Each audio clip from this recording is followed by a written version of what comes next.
So Rabbi Mordechai here. We're on the fifth precept of Rabbi Shimon. His fifth precepts of this. He has 14 precepts of the Torah. We're on the fifth one. It's been an amazing progress of learning and growing and these types of things, preparing for Pesach. Really building the kalim within the makshava to really be able to understand what it means for Hashem's light to be coming in, and that comes to toiling, it comes to Torah study. So we took on these 14 precepts, and this is kind of like going to be carrying us into Pesach. Yeah.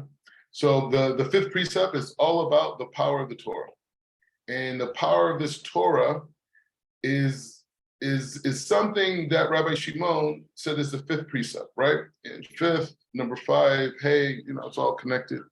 The Shekhinah, the Torah comes to the Shekhinah. And so, I thought to really open this up, I wanted to use amazing writings by the Alter Rebbe who wrote the Tanya. And, the Chabad movement, as we know it today, is a byproduct of his heart and his mind. And he says, he said the Torah is like the garments to the soul. He said that the Torah is the garments of the soul, right? And how does it work? It works like this. God is in the heavens, right? God is in the heavens, right? And so God, the creator of the universe, bestows his light into this world, okay? And this light that we receive in this world is disseminated from these higher heavens. And as this light comes down into this world, it becomes more and more cloaked into aspects of concealment, till it reveals itself completely to us in this world in the frame of a book that has letters, words, and verses. But the root of this book that we're presented with is literally an umbilical cord to the Creator. And so the Alter Rebbe says like this. He says that the Torah itself is not just, a book full of knowledge. It's a way for us to take Hashem's godliness and literally wrap our soul within it. Meaning that when we keep the precepts and the halacha of the Torah, because the halacha is how we express this God's light, right? It's not just one thing to hear it, to intellectually understand it, to say it, but it's another thing to every part of your body, every part of your molecular structure is now imbued with this action of godliness when we do the halakha, right? That's what this whole dynamic is. And so Rabbi Shimon is going to even take it even a step further. And so what he does is he starts the conversation about the Torah with a pasuk from Bereshit chapter 1, verse 20. And this pasuk says, Vayomer Elohim Yishrasu, Hamayim Sheretz Nefesh Chaya Ve'of Ye'ofef Al Haaretz Al Pinei Rekia HaShamayim. So that's what it says. So what is this? What is this pasuk saying to us? He said, God said, "Let there be." Right. This is part of these details that we learn about. Right. We learned in the first class when God is speaking. When it says God says, these are details. Right. He's being specific. This is part of the prat. Right. So he says, let the water be basically infused with living creatures, and allow there to be birds. And I'm paraphrasing, all right, trying to make it not so like old English, and allow the birds to fly, or the flying creatures to fly about the earth across the expanse, across the expansiveness of the heavens, right? So that it's a curious line, right? Like, what do birds have to do with the heavens, right? Like, what does that have to do with anything? So these are very key points that he's bringing out. So he says in this pasuk, there are 3 precepts. So the next 3 precepts that we learn are going to be from this pasuk we just read. And Rabbi Shimon said there's 3 precepts in this pasuk. First is the study of Torah, which we're going to see, because I thought we were talking about, things in water and flying creatures. First is the study of Torah. The second is to have children, and the third is to circumcise a male child on the 8th day of life and remove the foreskin. These are the three prohibitions that is here, right? Limud Torah, Puravu, and Brit, right? Those are the 3 main things. And so those things, but this particular conversation, this particular class is just about the Torah. And that's why I started this whole thing of understanding that the Torah itself is not a book. The book is the lowest expression of it. The words in the Torah are the lowest. The letters are the lowest expression. The true expression of the Torah, if you could imagine such a thing, literally an umbilical cord from God himself. God has bestowed an aspect of himself in this reality to give us instructions to be able to live and prosper in his life, in this reality that he created, right? This is the whole point. We live in this reality and we say, I want to live my best life, right? But the best life is based off of what? The commercials that you saw on television, the ads, that's your best life? No, Hashem is saying to live your best life, you have to follow the Torah. So he says like this, he says, when a person studies the Torah, they get an additional soul, right? They get an additional soul, right? So what does this mean, this additional soul? It means that we know that the children of Israel have 5 levels to their soul, right? We were imbued with this soul that goes all the way back to Adam Rishon, right? All the way to Noah, all the way to Abraham Avinu, from Abraham Avinu to Yitzhak to Yaakov, to his 12 children, and eventually Moshe and the tribes on Mount Sinai, right? So this whole process of understanding that there's different souls that exist. Israel has a different soul than the other nations. So the Torah that we learn is designed to bring down an additional influence on our souls. Now, that being said, there's many sfarim that say that it doesn't matter if a person is Israel or not Israel, or they're a beggar, or they're a handmaid, or whatever their status is in society.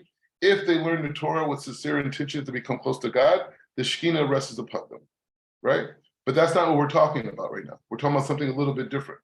We're saying that the soul of Israel gains an additional koach, an additional ability. When you see people, when you hear about our sages that were able to look at 2 people and see if they were soulmates, when you hear about people who wrote books about things that were going to happen in the future, things that they were tzaddikim who were warning people to not fall into the ways of the other nations, and said big calamities are going to come to us. When you think about people who were able to achieve prophecy and all these different things, this is all byproducts of this additional soul and this additional koach. A Jew who studies the Torah is given an additional strength that no one else on planet Earth has access to.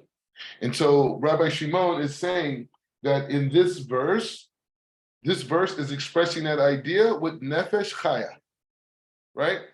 This soul of life, right? Living, we understand it in this context as living creatures, but Rabbi Shimon is pulling it out of that context and bringing it into a higher madrega of sod, which is this understanding that this is the additional soul that is connected. They said, and you could connect this idea of living creatures to the idea of malchut, right? This physical person, right?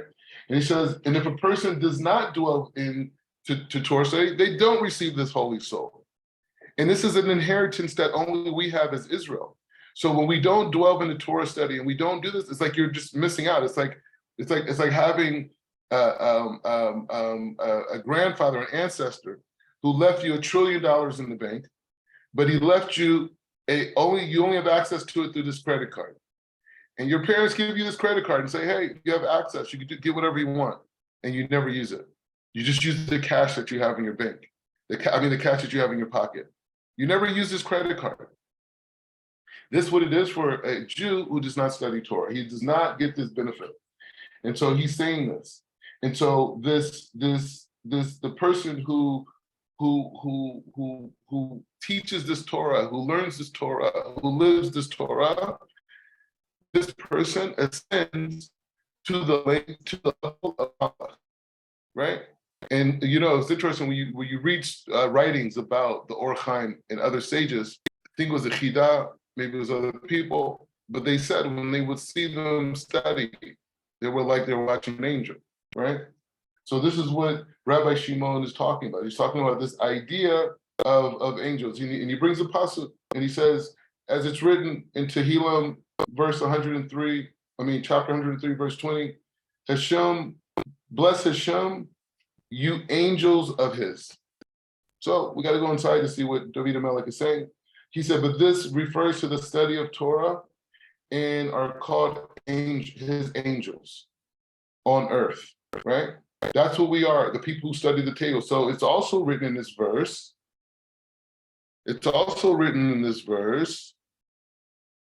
Not the verse I just read in Tehillim, but the verse that we're reading in Bereshit, chapter 1, verse 20. It says, Ve'of ye'ofeh al ha'aretz, right? So he's saying that this whole idea, he brings, Rabbi Shimon says, he said this refers to this world, but as it refers to the other world is concerned, we have learned that the Holy One, blessed be He, will provide them with wings like those of eagles to allow them to flourish and travel throughout the worlds. So where does